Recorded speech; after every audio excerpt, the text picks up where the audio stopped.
2017 रघुवर दास ने भी Netarhat free firing range रद्द करने का घोषणा किया है, लेकिन उसके लिए अधिसूचना या फिर राज्य पत्र जारी नहीं हुआ।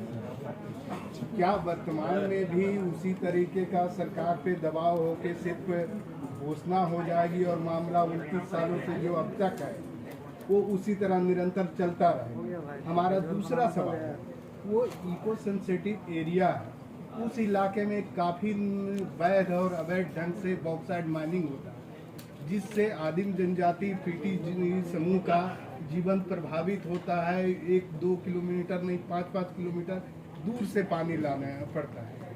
तो क्या अवैध बॉक्साइड माइनिंग से उस इलाके नेतरहाट का पार्ट एरिया से क्या आदिवासियों की जीवन और उनकी संस्कृति और 5th शेड्यूल प्रभावित हो रहा है? या निश्चित रूप से मैं जरूर कहना चाहूँगा कि जो 17 में जो घोषणा की गई है, इसलिए मैंने आपके माध्यम से, हम लोगों ने सारे एक्टिविस्ट, मैंने कहा कि वो आपके माध्यम से इन बातों को पुनः सरकार के संज्ञान में हम लोगों ने लाने का प्रयास किया है।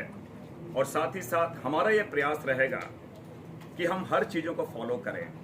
मैंने सारे लोगों से, जितने भी वहाँ केंद्रीय जन संघर्ष मोर्चा के लोग थे, सारे पदाधिकारी, उनसे बातें हुई हैं और हमारा ये प्रयास है कि केवल घोषणा ना रह जाए, इसका फॉलोअप हो और एक सुखद परिणाम जिसे कहा जाए वो हमें देखने को मिले। और साथ ही साथ मैं आपके माध्यम से जरूर कहना चाहूँगा कि निश्चित रूप से उस क्षेत्र में बहुत सारे इलीगल माइनिंग है, ये सरकार का दायित्व है। बातें भी आई हैं और जिन चीज़ों को आपने पूछा, क्योंकि विनोद सिंह जी ने विधानसभा में प्रश्न किया और सरकार का उत्तर था कि हमें इस संदर्भ में कोई प्रस्ताव नहीं आया है, इसलिए चिंता का बहुत बड़ा कारण हो गया है कि एक तरफ क्योंकि माननीय मुख्यमंत्री जी, उस समय के तत्कालीन मुख्यमंत्री जी ने घोषणा किया है और उसके बाद भी आज भी उसके बारे में कोई कार्रवाई नहीं हुई, तो मैं समझता हूँ दुखद स्थिति है।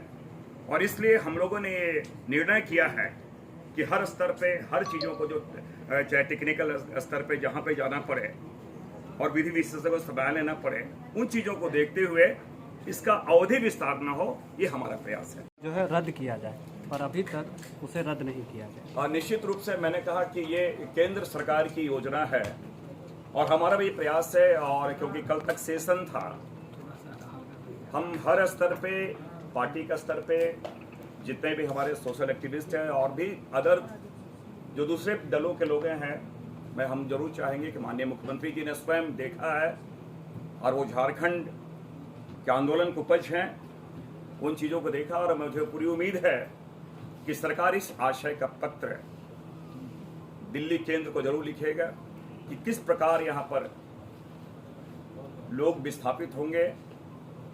और साथ ही साथ न केवल विस्थापन की बात नहीं है, मैंने कहा कि ये आपको मैं बता दूं, वो क्षेत्र इको सेंसिटिव जोन भी है, तो पर्यावरण के दृष्टिकोण से भी वो काफ़ी हानिकारक है। तो मुझे पूरी उम्मीद है, इसलिए हमने आज मार्च समाप्त हो रहा है, 1 महीने हमारे पास समय, से 1 महीने में हमें सारे वो जो औपचारिकताएं हैं उसे दूर करने का हम लोग प्रयास करेंगे। और उम्मीद है कि आप लोग के माध्यम से सरकार के संज्ञान में सारी चीज़ें आएंगी, इसकी गंभीरता को समझेंगे। और मैंने कहा कोई भी सरकार, क्योंकि कल्याणकारी राज्य है, किसी भी व्यक्ति के जीने का नैसर्गिक अधिकार का हनन वो नहीं करेगी। सुबह 2 सवाल हैं। एक तो 10 जुलाई 2017 को रघुवर दास ने भी नेतरहाट फ्री फायरिंग रेंज रद्द करने का घोषणा किया है, लेकिन उसके लिए अधिसूचना या फिर राज्य पत्र जारी नहीं हुआ।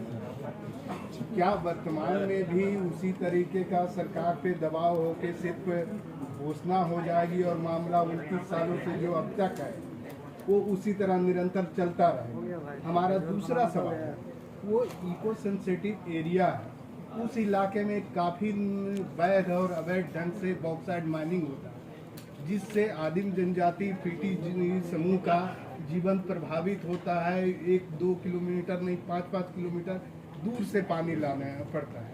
तो क्या अवैध बॉक्साइड माइनिंग से उस इलाके नेतरहाट का पार्ट एरिया से क्या आदिवासियों की जीवन और उनकी संस्कृति और 5th शेड्यूल प्रभावित हो रहा है? या निश्चित रूप से मैं जरूर कहना चाहूँगा कि जो 17 में जो घोषणा की गई है, इसलिए मैंने आपके माध्यम से, हम लोगों ने सारे एक्टिविस्ट, मैंने कहा कि वो आपके माध्यम से इन बातों को पुनः सरकार के संज्ञान में हम लोगों ने लाने का प्रयास किया है।